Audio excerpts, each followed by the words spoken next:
Okay, so good day everyone. My name is Odagal Datorafi and the topic that I have chose is the cashless economic report. So a cashless economic is a system when people use digital payments instead of physical cash when buying goods and services.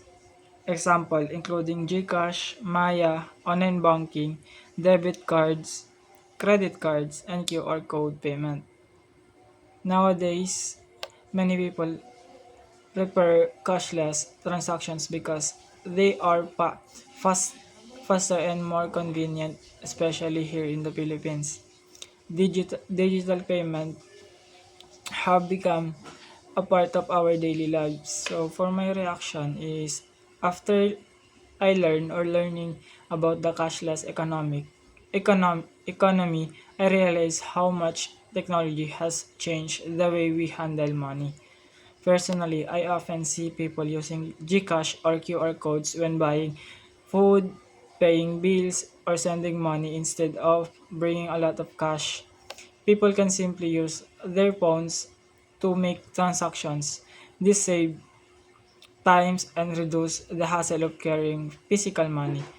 One advantage of cashless is economy is convenience.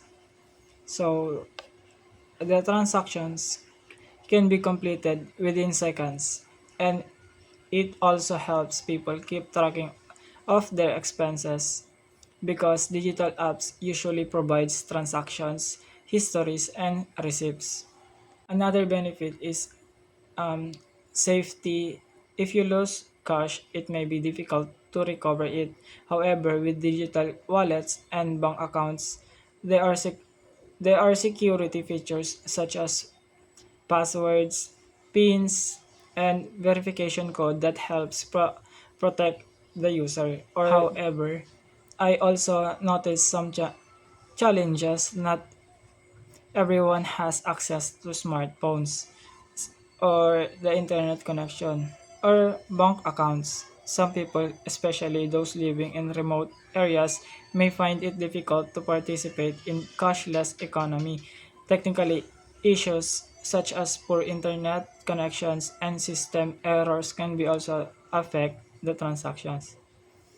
Because of these challenges, I believe that while a cashless economy offers many benefits, it should not completely replace cash yet. Both cash and digital payments should be available so that everyone can choose the method that works best for them. So in conclusion, the cashless economy is making transactions faster and easier and more efficient. It reflects how technology continues to improve our daily lives, but however, it is important to ensure that everyone has access to digital financial services before fully transitioning to cashless society. So that would be all. Thank you.